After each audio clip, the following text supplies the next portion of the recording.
Let's discuss list, tuple, set and dictionary.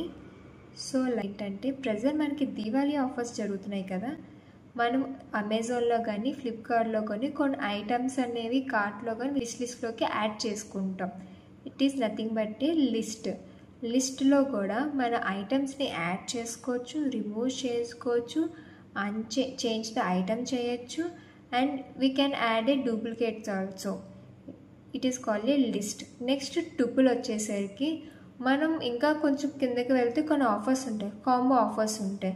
Like 2 shirts ఇంత cost ఉంది, 2 tops ఇంత cost ఉంది అని చెప్పేసి. మనకు ఒక టాప్ నచ్చుతుంది, ఇంకో టాప్ నచ్చదు, బట్ తప్పదు, 2 కొనాల్సిందే. This is called a tuple. It's immutable, we can't change. It is a order set అనమాట. అంటే ఫిక్స్డ్, ఇంకా మనం చేంజ్ చేయడానికి కుదరదు.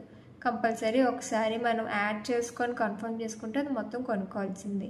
నెక్స్ట్ వచ్చేసరికి set is a unique order. Like ఇప్పుడు మనం చూస్తే ఒక బ్రాండ్లో నెంబర్ ఆఫ్ ఐటమ్స్ ఉంటాయి, నువ్వు ఎన్ని ఐటమ్స్ అని ఉన్నాయి, కానీ నీకు అనిపించదు ఓన్లీ ఒక్క బ్రాండే.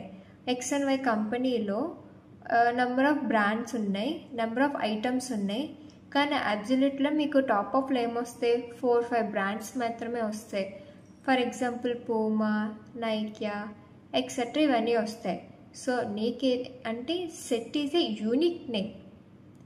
ఇందులో డూప్లికేట్స్ అస్సలు ఉండవన్నమాట, ఓన్లీ యూనిక్ నేమ్ మాత్రమే తీసుకుంటుంది. అండ్ నెక్స్ట్ ఫైనల్గా అయితే డిక్షనరీ. ఇప్పుడు మీరు విష్ లిస్ట్లోకి యాడ్ చేసేసుకున్నారు, కాంబో ఆఫర్స్ ఉన్నాయేమో చెక్ చేసుకున్నారు, నెక్స్ట్ బ్రాండ్ కూడా సెలెక్ట్ చేసుకున్నారు. సో నెక్స్ట్ ఏమవుతుంది, నేను చూస్తే కీస్ అండ్ వాల్యూస్ అనేవి కూడా ఉంటాయన్నమాట.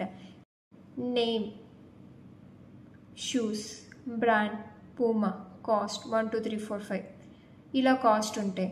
సో ఇక్కడ చూస్తే keys and values is nothing but A dictionary.